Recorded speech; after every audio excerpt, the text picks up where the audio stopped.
சமூக மாற்றத்தாலும் விடாமுயற்சியாலும் பல்வேறு துறைகளில் தடம் பதித்து சாதனை நாயகிகளாக திருநங்கைகள் உலா வருகின்றன.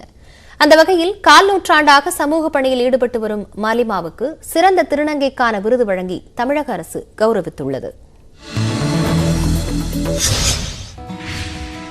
பாலின வேறுபாடு காரணமாக திருநங்கைகளில் பலரது வாழ்க்கை கடந்த காலங்களில் கேள்விக்குறியாகவே இருந்து வந்தது.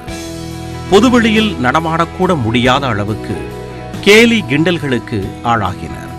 தற்போது ஏற்பட்டுள்ள சமூக மாற்றத்தினால் பல்வேறு துறைகளில் திருநங்கைகளுக்கான கதவுகள் திறக்கப்பட்டு அவர்களின் வாழ்வு ஒளிவீச தொடங்கியுள்ளது.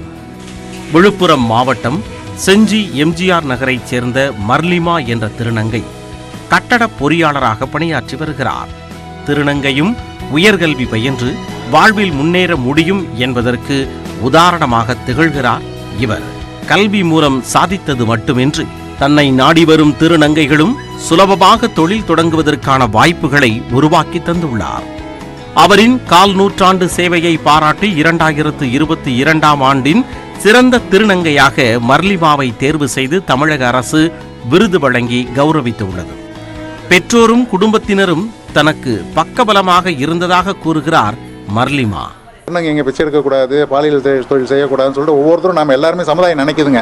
ஆனால் இந்த சமுதாயம் நினைச்சாலும் அதுக்கு முழு பொறுப்பு அவங்க அந்த வேலையெல்லாம் செய்யக்கூடாதுன்னா கண்டிப்பாக குடும்பம் தாங்க இதுக்கு செய்ய முடியுங்க.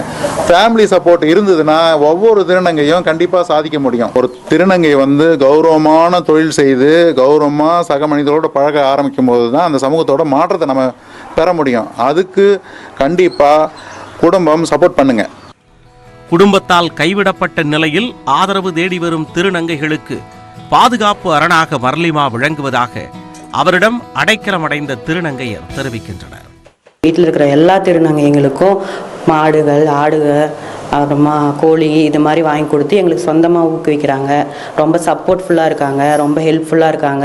எங்களுக்கு கடவுள்னு சொன்னால் அவங்க தான்.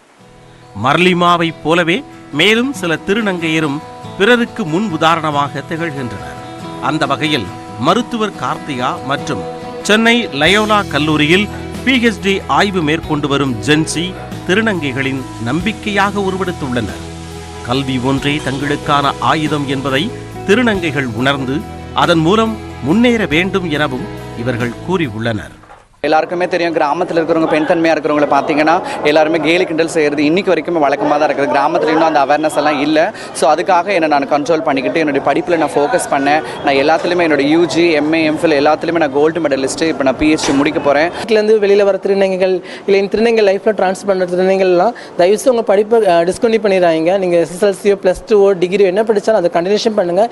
ஏன்னா நம்ம பப்ளிக் நம்மளை அக்செப்ட் பண்ணுறதுக்கு ஒரு மெயின் ஆயுதம் நம்ம கையில் இருக்கிற நம்ம எஜுகேஷன் மட்டும்தான்.